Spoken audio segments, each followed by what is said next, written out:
instituto. Bueno, desarrollé un poquito de mi área de interés o de mi área de investigación, que en sí es la interacción planta o cómo los hongos se comunican con las plantas y cómo a través de esta comunicación pueden ellos expresar la producción de metabolitos secundarios.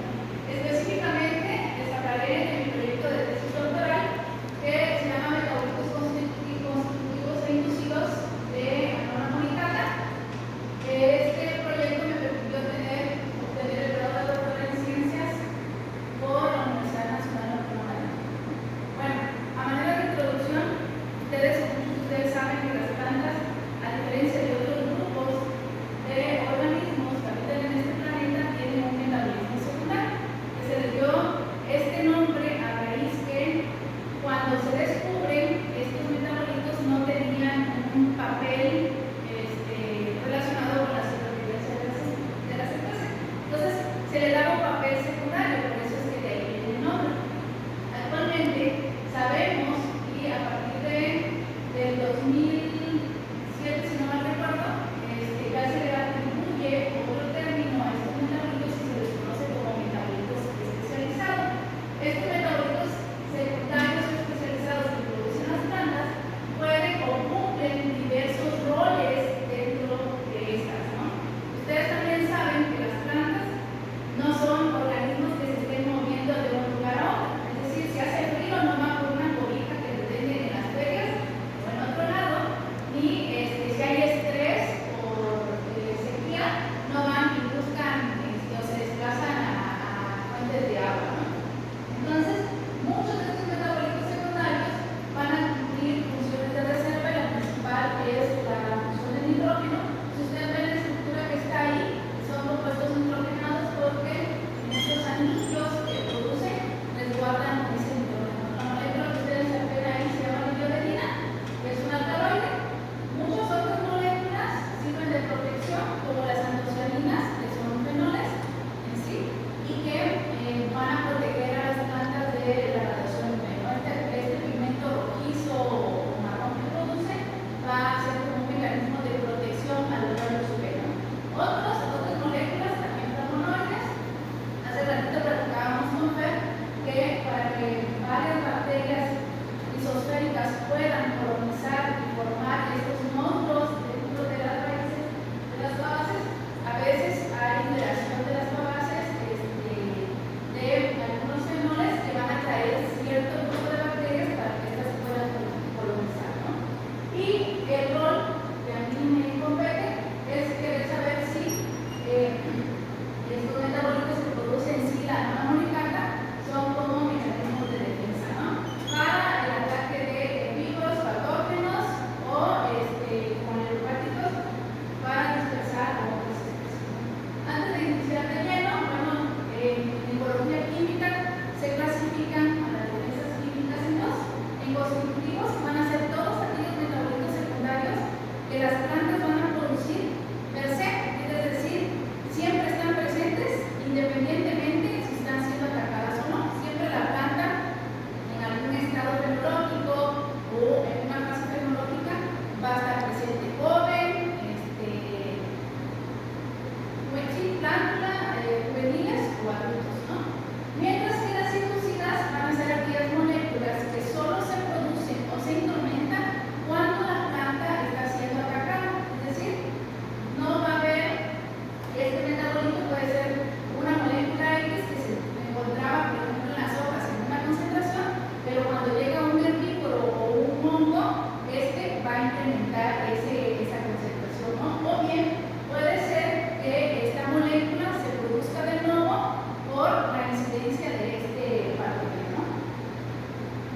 Bueno, para poder hacer esta investigación, pues me formulé 3 preguntas.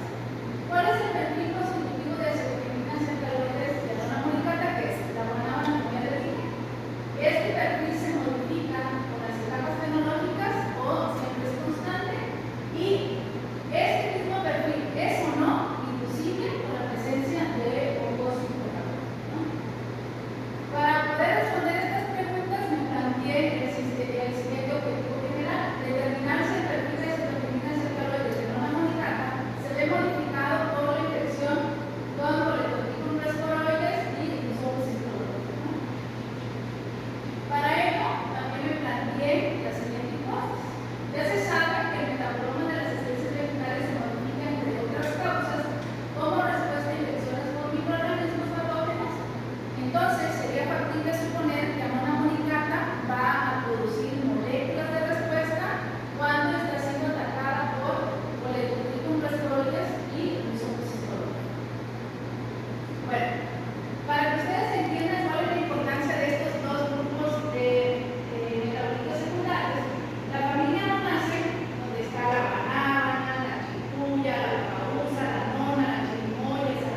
a poder desarrollarse, ¿no?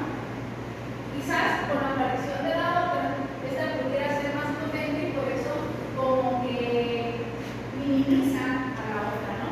En el caso de los talcos, ambas acetoninas tienen como el mismo comportamiento, mientras que en las hojas la mayor cantidad de fluorescetina 2 es observada en la etapa de 2 hojas. Igual aquí consideramos que esta concentración que observamos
En el caso de los alcaloides, parece ser una dinámica diferente, ¿no?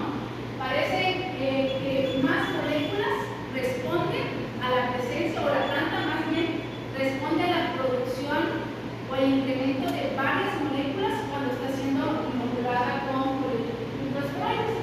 En el caso de las hojas, anonaína, mosinona, coreximida y luciferina no presentan un incremento, pero sí reticulina.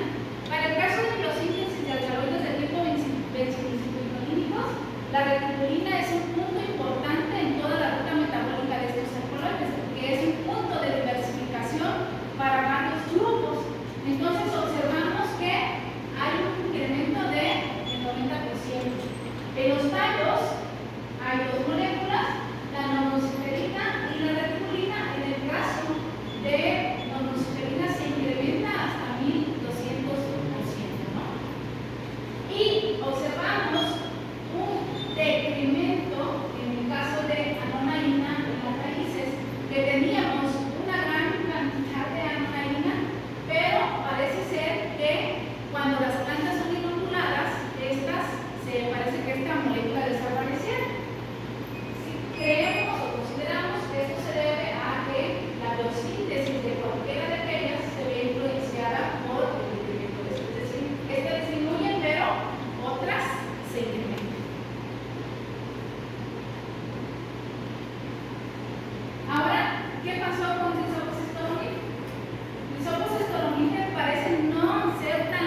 mayor inhibición en plantas que están de extractos de plantas que fueron inoculadas. Ahora, la cantidad de extractos de plantas inducidas con nosotros estoloníferos pero probadas con polidotipronesteroides, podemos observar que todos los subtejidos se observa un incremento y bastante considerable, que va de 39.3 que inhibió la raíz circular del extracto caloidal a 82.9 que inhibió el extracto que fue inoculado de las plantas que fueron inoculadas con estoloníferos y así sucesivamente, ¿no? Siendo el extracto de raíces el que mayor actividad hubo en relación con otro, ¿no? El que se incrementó en mayor proporción. Bueno, para el caso de los extractos de plantas que fueron inoculadas con estoloníferos y probadas con estoloníferos, se observa un incremento de las hojas de un 30%, ¿no? Algo que creemos que se debe a la presencia de la monociferina. Algo que es sumamente importante, que quizás no lo observen porque voy rápido, porque es mucha información, es que la respuesta se ve en el tejido en el cual fue inoculado. Recuerden que el Rhizopus estolonífer fue inoculado en raíces y Polydotticum rastroides fue inoculado en hojas, y esa respuesta es la que estamos observando aquí, ¿no? Bueno, ya como conclusiones les puedo decir que la biosíntesis de acetoquininas de aromáceas y los alcaloides de cinílicos se expresa desde etapas tempranas de desarrollo en la norma molecular, ¿no? La biosíntesis de acetoquininas y alcaloides durante la germinación va a depender del material de reserva, siendo obra específica y espacio temporal. Las raíces se encuentran en la mayoría de las acetoquininas y alcaloides detectados, y esto es una constante pareciera en todas las especies de la familia aromácea, ¿no? Se detectaron 9 metabolitos constitutivos, 4 acetoquininas y 5 alcaloides. Polydotticum rastroides y nosotros estoloníferos inducen el incremento en la biosíntesis de acetoquininas, enzim B, y los alcaloides reticulina, monosferina y anomalina, ¿no?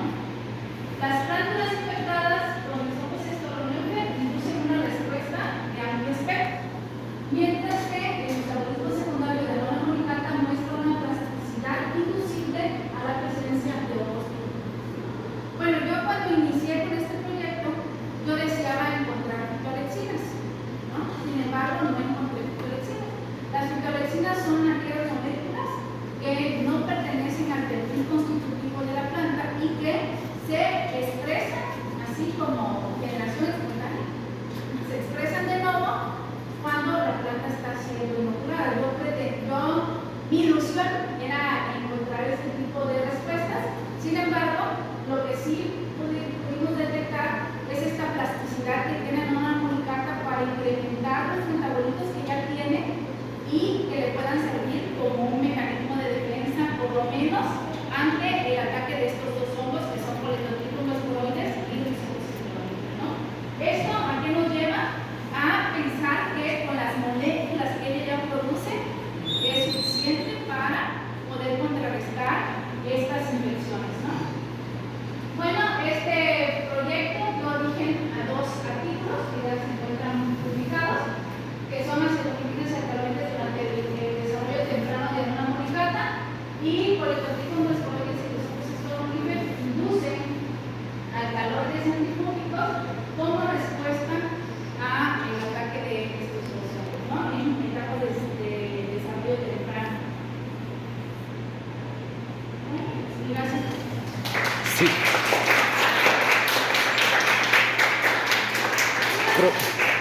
Profe, tengo 2 dudas. La primera es que básicamente funciona como un poco lo de las vacunas en animales, ¿no? De generar como un sistema, una respuesta inmune, lo de exponerlas. En ecología química no existe, o en las plantas no existe un sistema inmunológico como el nuestro, pero pareciera que sí tienen un arsenal químico que va a estar ahí presente para poder responder. De hecho, en estudios gen a gen que se conocen con la interacción planta-hongo,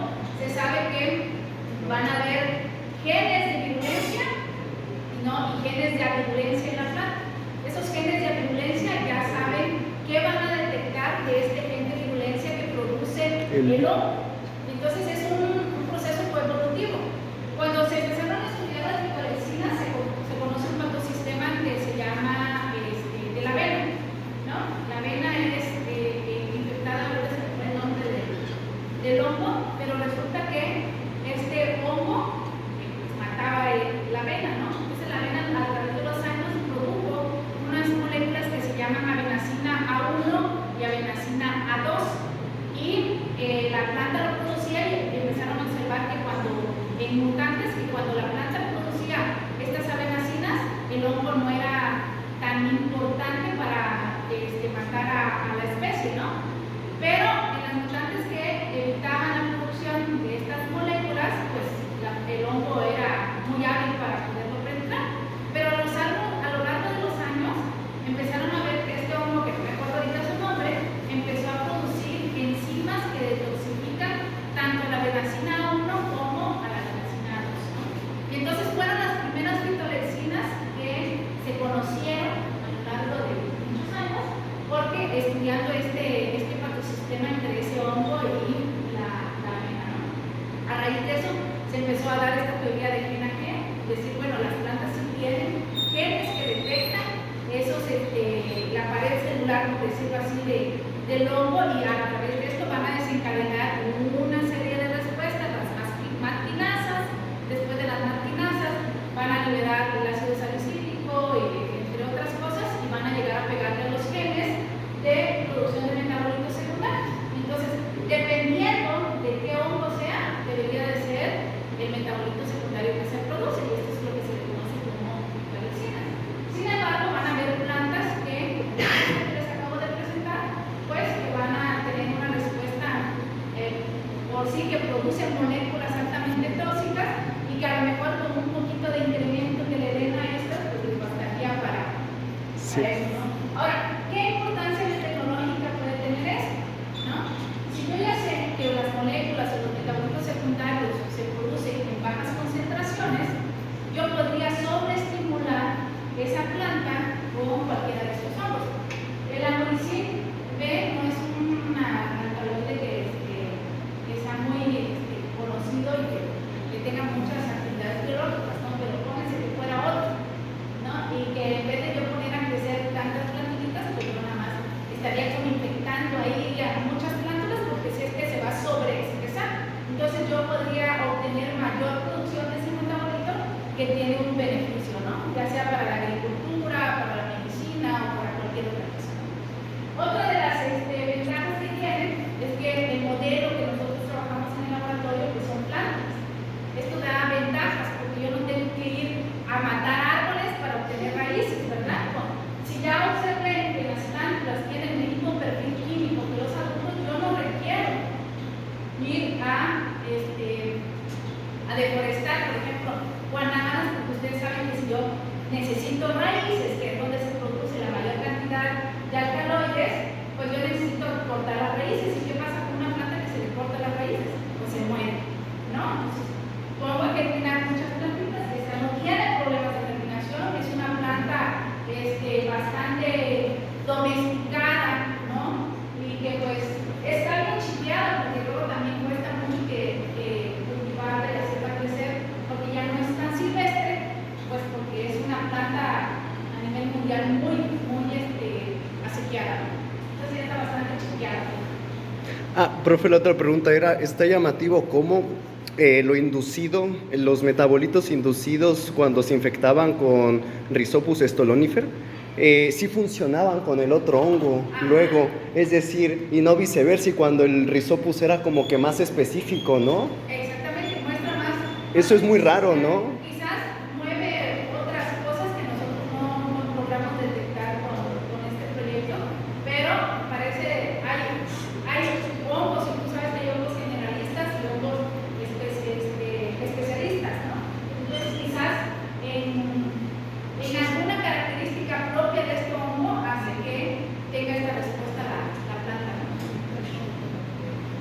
¿Alguien más tiene dudas? ¿No? ¿Todo quedó como claro como lo voy a enseñar?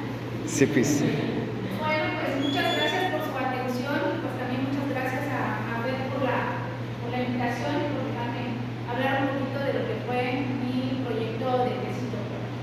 Sí, profe, muchas gracias a usted.